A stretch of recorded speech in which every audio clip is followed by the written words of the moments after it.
For the past few decades, game companies have had this frustrating tendency to completely neglect franchises that contributed to their early success. We see this a lot with mascots like Spyro, Crash Bandicoot, Banjo and Kazooie. But nowhere is this kind of negligence more depressing than with Nintendo.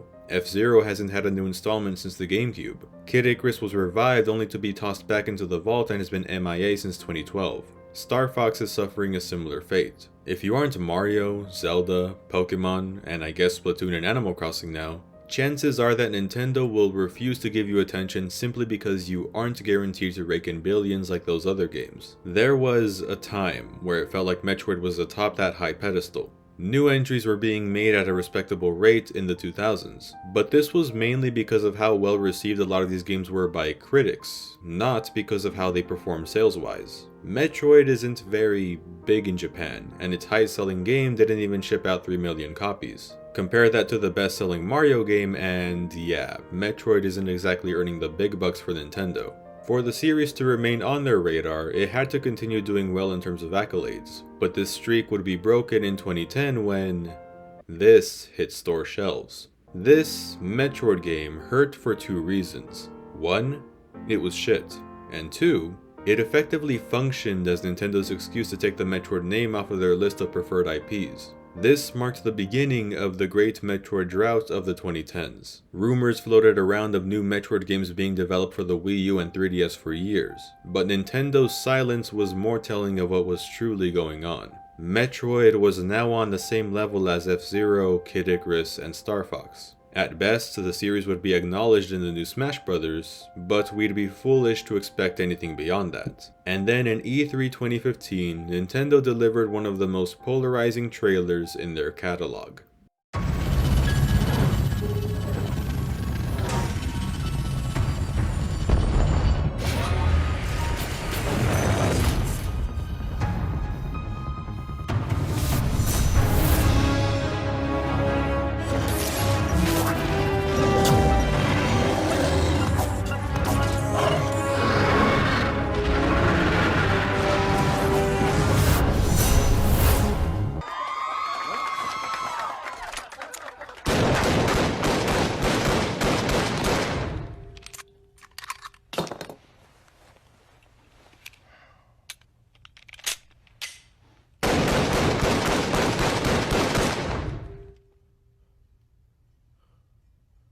Somebody should make a t-shirt for the Metroid fans that survived this traumatic event. When I saw these chunguses and this generic ass title, my heart was shattered. Nintendo made a game that looked so generic and bland that they were able to pass it off as a harmless first-person soccer type thing a day earlier, but they gave it a Metroid coat of paint after starving their audience for an actual Metroid game for 5 years. It would forever be tainted with the horrible reputation of being announced at the worst possible time. What a great E3 for the company, considering that they also announced Star Fox Zero, barf, Amiibo Festival, double barf, Mario Tennis Ultra Smash, Stop! He's already dead! It was a sad era, but amidst the wave of disappointment, there was a glimmer of hope. For you see, in the background, one man, one dedicated and passionate individual had begun work on a project that would take 10 years to be completed. A project born out of a burning passion for Metroid, that turned into a collaborative effort with other equally talented creators who wanted to make it as great as it could possibly be. This project would end up arriving when Metroid enthusiasts were at their lowest point. On August 6th, 2016, Metroid's 30th birthday, Milton Gosti, aka Dr. M64, with the help of many others, bestowed upon the world Another Metroid II Remake, better known as AM2R, Return of Samus.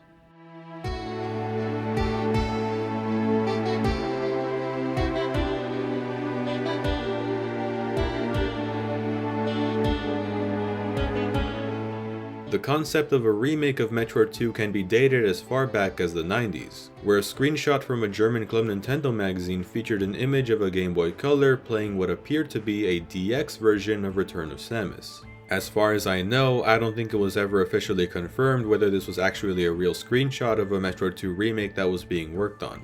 But ever since then, and especially after the release of Zero Mission in 2004, the idea of giving Metroid 2 the remake treatment seemed like a no-brainer. It arguably deserved it more than Metroid 1, since so much of the game was held back just from having been released on the OG Game Boy. It was around 2006 that Milton Gosti decided to take it upon himself to make a modernized version of the black sheep of the Metroid series a reality. What began as a simple update to the original game eventually transformed into something far more complex as several new mechanics were being implemented as development continued. This was quickly becoming a venture too big for one person to handle, and eventually Gosti had a team with the same drive to create something truly special. A few demos were released during the development period, none of which I tried out because I didn't even know of the game's existence until the year it was released. I think I remember hearing someone briefly mention it one or two times on YouTube in the early 2010s, but I didn't feel compelled to look it up because, well, I knew it was a fan game. This was before I came to the realization that fan games can be just as, if not better, than games from large studios.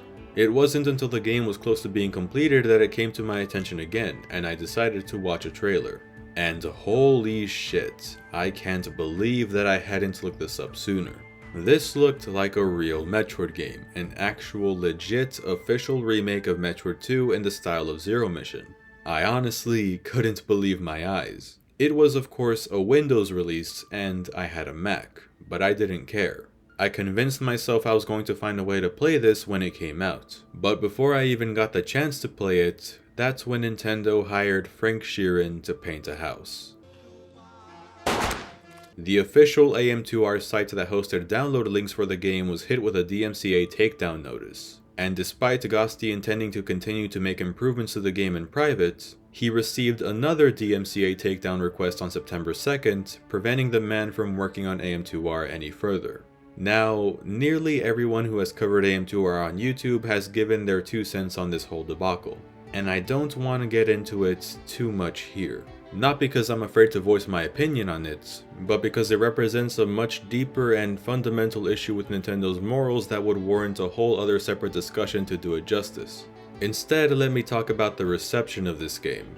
To the delight of many, AM2R was a huge success among the Metroid community.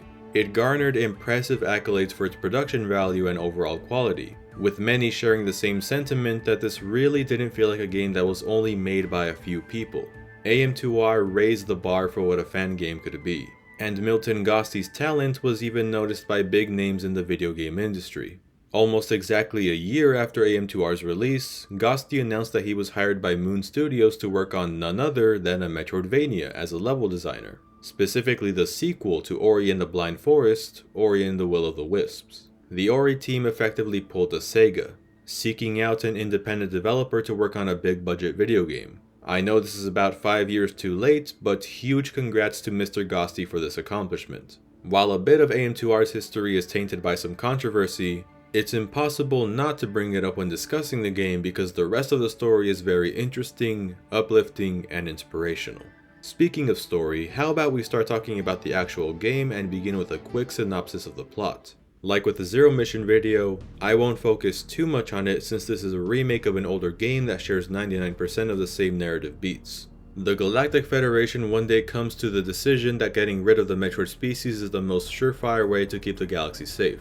Since Samus Aran is the most fierce bounty hunter of all, she is given the important duty of carrying out this mission. She will have to travel to the Metroid homeworld of SR388 and hunt down each and every last one of the Metroid vermin, including the Queen Metroid to ensure their total extinction. However, Samus encounters one final Metroid hatchling at the end of her journey that isn't hostile, and demonstrates displays of affection towards Samus. She decides to spare the baby and takes it back to her ship and bids farewell to SR388, ending AM2R. But wait, AM2R does have one major addition to the Metroid 2 story. Not so much an addition because it was mentioned in the manual, but more of an acknowledgement in the actual game, that being the Federation plotline. You know, those missing GF troops that Samus was supposed to be looking for in conjunction with killing the Metroids. And how does it go? Yeah, they're fucking dead. You only see 3 of them alive and fighting an Omega Metroid before they too meet a grisly end. RIP in peace. And AM2R also takes a cue from the Metroid Prime games with the inclusion of optional data logs that give more insight on the creatures you face and the areas you come across. It's not like this interrupts the gameplay either. You don't have to manually scan objects like in Prime, it's all automatic. It's one of those things that didn't need to be included, like this game would have been just as magnificent without them, but the fact that they're here just puts a big ol' smile on my face. Actually, that's a good way of summing up my feelings about AM2R. I had the biggest, dumbest looking smile throughout my entire first playthrough. The trailer had already done its job in getting me pretty excited about the game, but that was nothing compared to actually playing. At a first glance, it's very apparent that AM2R took heavy inspiration from Zero Mission. There's the obvious similarity of it being a remake of Metroid 2 like how ZM was a remake of Metroid 1, but it goes a lot deeper than that. Not only do the visuals give off that Zero Mission vibe, but the gameplay does as well. And as if that game didn't already feel buttery smooth to play, AM2R takes it a step further. This is it. This is the best control in any Metroid game. Better than Zero Mission, better than Fusion, better than Super Metroid. Though that may just be because I'm a filthy casual. To me, it's no contest. Samus's control has been polished to the point that it is flawless. It is absolutely sublime. It still feels responsive and fast like Zero Mission, while managing to not be as unforgiving when it comes to more advanced movement like wall jumping. Running and jumping are just right. The amount of customization in the options menu seems endless, allowing you to adjust the dead zone, make aiming more like Super Metroid, and my absolute favorite new feature, the ability to morph with the push of one button. Meaning that morphing on the ground and especially in midair is simpler and more satisfying here than in any other Metroid game. No joke, if this was the only difference between this and Zero Mission's gameplay, I would still be gushing over AM2R's controls. It feels that good. It also goes without saying that this is light years ahead of how slow and floaty Samus felt in the OG game. And if you want to talk about differences from the OG game, just look at the screen. Look at this game. It looks stunning. The world is so detailed, the addition of backgrounds makes everything feel less dead than before. Animations look top notch thanks to this game's silky smooth frame rate. Though, and this isn't the game's fault, it's actually my fault, there were times that I saw some noticeable slowdown. This is because, as I mentioned, I'm a menace to society and own a Mac. Not to mention one with an ARM chip. I'm essentially playing a Windows application on a Mac through Wine on unoptimized hardware. So these performance hitches were to be expected, but I just want to iterate that these in no way affected my enjoyment of the game. Except for this boss where the game really started to chug. But everything else wasn't too bad, and overall I'd say that 90% of my playthrough was lag-free. If you have even semi-decent PC hardware or an Android phone, you'll be able to run the game no problem. Back to losing my mind over this game's presentation. I've always been a huge fan of pretty 2D sprite-based games with gorgeous animation, and AM2R is certainly gorgeous. I love how the speed booster looks in motion and the screw tech and your fully powered up arm cannon. I especially adored the added touch of the Ice Beam's freezing ability, since now enemies will drop straight to the ground. It feels a lot more realistic, and I don't know why, my eyes are always glued to the enemies when it happens, especially with the Metroids. And when you shoot them with a missile, god it looks so clean. Please forgive me Metroids for romanticizing your gruesome deaths. I feel there's something else I haven't mentioned about the visuals. Oh right, color. The colors, children. AM2R is my favorite looking Metroid game in the entire series, and that's taking the Prime trilogy into account. Sure, it does reuse some assets from other games, but they're reused in smart ways, and the stuff that was made from scratch looks very well made. It's not just a game that looks good, but it sounds good too. I'm not just talking about sound effects and the like, though those sound excellent as well. I didn't really bring attention to the soundtrack in the Game Boy game because it wasn't that good. There are only 2 songs in the original that I'd say are alright, and the rest of it is just...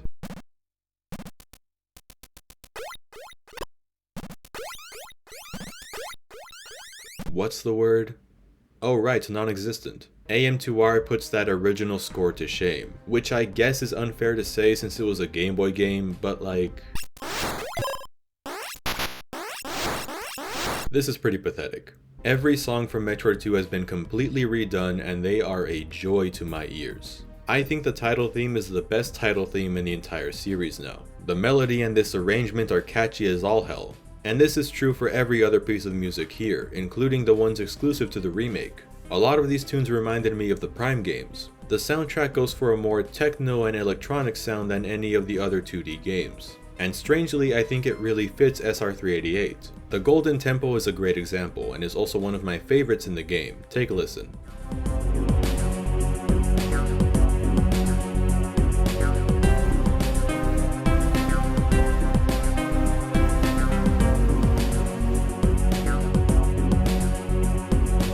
I'm also particularly fond of the Hydro Station.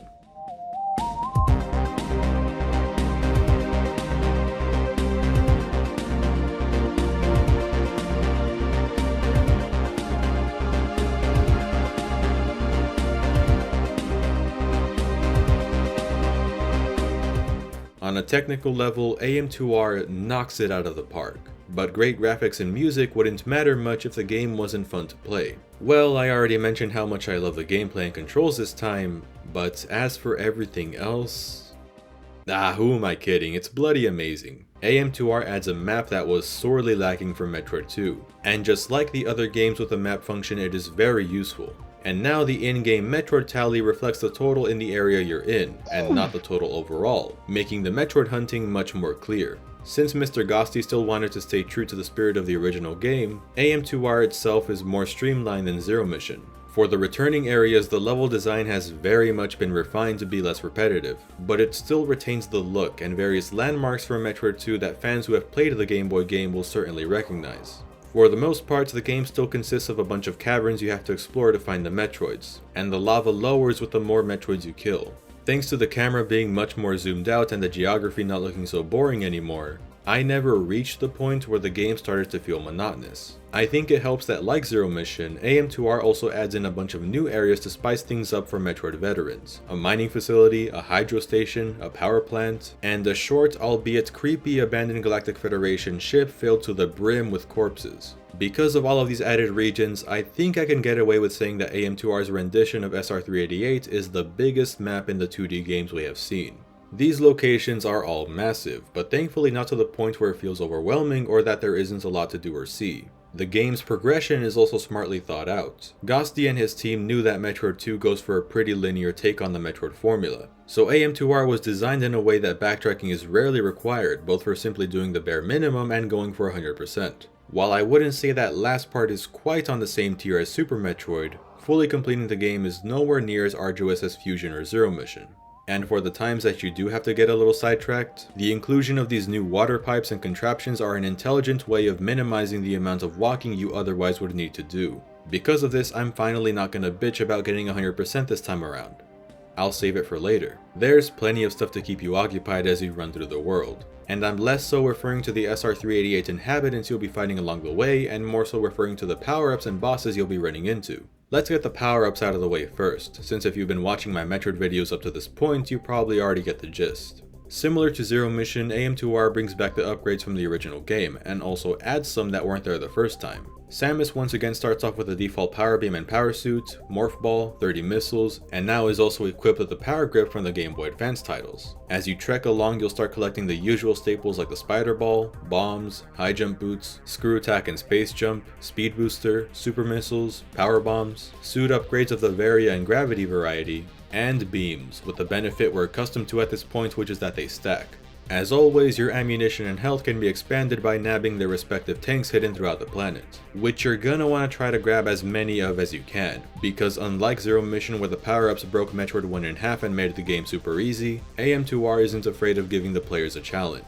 The game was created by a Metroid fan for other Metroid fans, so it isn't too surprising that it's gonna ask a bit more out of you than the Nintendo-made Metroid games. It's not impossible though, far from it, and I believe that less experienced players can still manage to reach the end. Don't feel ashamed if you feel you have to do your first playthrough on easy, there's absolutely nothing wrong with that. Though if you do play on normal or above, take advantage of save points. They're very abundant and now have the benefit of also refilling your stock. During the first few hours of gameplay, it's a pretty comfortable experience, but the game starts to heat up once you start getting into the boss fights and the more advanced stages of the Metroids. I'll start with the regular bosses. In the original, the only boss that wasn't a Metroid was Arachnus, and he wasn't all too special. Here, he is much more aggressive, and the fight now has a creative way of damaging him by planting bombs in the way of his rolling move to launch him upwards and into the wall of electrified, springies. Upon leaving the Golden Temple, you encounter the first original boss in AM2R, the Ancient Guardian. The walls on the sides will slowly close in on Samus to make the battle feel more claustrophobic as you deal more damage to the Guardian. It only has 3 attacks, and which attack he'll use is telegraphed by the color of his eyes. A very simple but fun fight. Next is a Terizo statue, a callback to Super Metroid. It starts off pretty much how it did in that game until it starts to freak the fuck out and eventually turns into Bird Person from Rick and Morty. I like how you have to use the space jump which you just acquired in order to dodge his attacks, and it really puts your aiming skills to the test, but come on, this is kinda funny and hard to take seriously. The Tester is a really unique enemy since it gives Samus a taste of her own medicine. Its attacks consist of Spazer, Wave, Plasma, and Ice Beams. At points it feels like a bullet hell a la the bosses in Cave Story, and it can be tricky trying to get good shots in since these tiny platforms will give way more frequently than I would have liked. Can be a little annoying, not my favorite boss in the game, but it ain't bad. The Tank Prototype and Genesis are pretty much just mini bosses. They don't last too long, but where they're placed is what really makes them memorable. The Tank Prototype comes out of nowhere during an all-new self-destruct sequence in the power plant, and adds to the tension of the section, which, can I just say, had me fanboying like a crazy person, specifically at the end where my expectations were subverted and the place actually explodes before Samus is able to make a clean escape. Such an unforgettable moment, bravo. The Genesis ambushes you and you have to fight it in the dark abandoned GFS trot. It's very horror-like in its nature and is actually a reference to Fusion, that's pretty cool. And finally, Ceres, another enemy returning from Fusion. If it weren't for the obnoxious amount of lag I suffered through because of the hardware I'm playing on, I'm sure I wouldn't feel so resentful towards this boss. Otherwise, it's basically an expanded version of the fight against it in the other game. I may have not had the best time with some of these encounters, but just having them here really helps to break the monotony of the Metroid hunt that the original game suffered from. They're also a lot less brain dead than the bosses in Zero Mission, so that's an automatic plus. But now it's time to talk about the Metroid battles, and they have been greatly improved, though they still aren't perfect. At the very least, I can say that they are no longer mindless. All variations of Metroids make an effort to attack you, and their weak points can actually be a little tough to land a direct hit on. Problem is, there's still only 4 main types, and if it weren't for the other bosses that shake things up a bit, these would have quickly gotten old yet again. Fortunately, that isn't necessarily the case, but just barely. At least I didn't reach a point where I wanted it to be over, so that's an immediate point over the Metroid slaughter in the original. Alpha Metroids are still pretty easy. Their weak point is the least difficult to hit, and they spice things up a bit with slightly different brothers and sisters that can dodge your missiles. Gammas are quite a bit more aggressive. They've still got that lightning attack but can now grab you and hug you to death.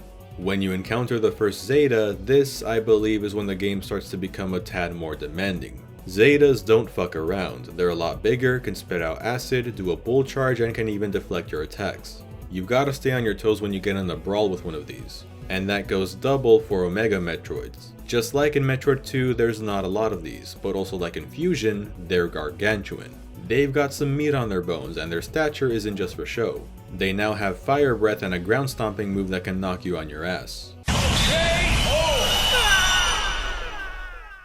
The best advice I can give when going against the Metroids in this game is be patient. Make your shots count, stalling is a valid strategy for Zetas and Omegas, and use super missiles to make them your bitch. And after a while you'll start to notice patterns and soon you'll find a rhythm to it. Again, don't hesitate to recharge at a save station even if you have to do it after every other victory. Larval Metroids are pretty much how they've always been, and at the very end there's the returning Queen Metroid. And while she doesn't have that many more attacks, this is a much better fight than the original one. Her moves don't feel like they blindside you anymore, and one of her attacks offers a way for you to regain some health and ammo. I will say it could have been a little shorter since there are now multiple stages, but ending the duel with a power bomb kinda makes it all worth it. Epic shit. AM2R has so many special moments that filled me with joy and wonder as a Metroid fan. The danger of this mission is very pronounced in this remake. There's quite a few jump scares here that I'm not gonna lie got me the first time. Shit, one of them even got me on this most recent playthrough. There's interesting original ideas here, like puzzles where you have to guide a ball to a specific spot, which reminded me of the silver ball puzzles from Sonic 06, not gonna lie, minus the bullshit. One section has you controlling a little robot to open the way to the next room. It ain't groundbreaking, but it stuck with me because you usually don't do this kind of thing in 2D Metroid. And the little robot was apparently so popular that he's now getting his own side game. The moonwalk from Super Metroid is back, and the universe is all the better for it. Being able to do some light sequence breaking is very welcome. I love how the self-destruct part in the power plant is initiated because of the power bomb that you planted. It really highlights their immense power in a way that the other 2D games never have. Also, the final item total makes me a very happy boy. That room where a crap ton of Alpha Metroids gang up on you got a laugh out of me. The ending when the baby Metroid hatches is a shot-for-shot recreation of the scene from the Super Metroid prologue, and that just, hit me right in the nostalgia feels. And those feels were hit even more as I made my way back to the ship with the baby with that relaxing escape theme playing in the background. The way that the post-credit scene not only leads into Super Metroid but also ties into Fusion, that left me speechless. AM2R is brilliant. It is a heartfelt love letter to the series that is every bit as good as those games that it's paying tribute to. It is more than worthy of being classified as a true Metroid game. When I first saw those credits roll, I'm not exaggerating, I actually teared up a bit. The game came out during a time where us Metroid fans were at our weakest. AM2R was the light at the end of that long, dark tunnel, and even though it got taken down by Nintendo, it gave us a bit of hope. Hope that in Nintendo noticing the praise the game was garnering on the internet, they'd feel compelled to bring Metroid back into the limelight where it belongs. If you want to try the game out, which I implore you to do, it shouldn't be too difficult to track down a safe download link. Just stay away from any shady sites that claim to be hosting the game. And the game is still being supported by the community. I will leave links in the description below for you to check out the new things that are coming to the project in the near future. As a video game, it succeeds. As a passion project, it succeeds. As a Metroid game, it triumphs. Since I played it, I've struggled in labeling this or Zero Mission as my second favorite 2D Metroid game. And after this most recent playthrough, I have no regrets in saying that it's this game. AM2R is just that good. Milton Gosti, the AM2R team as a whole, if somehow you happen to be watching this, thank you. Thank you for your hard work and dedication, and I wish the best for all of you in your future endeavors. With AM2R now done, that only leaves one more 2D Metroid game to look at before Metroid Dread. Nintendo's own Metroid II Remake, Metroid Samus Returns. Stay tuned for what will be the finale of the road to Metroid Dread. Until then, stay safe, I hope you enjoyed the video, and thank you for watching.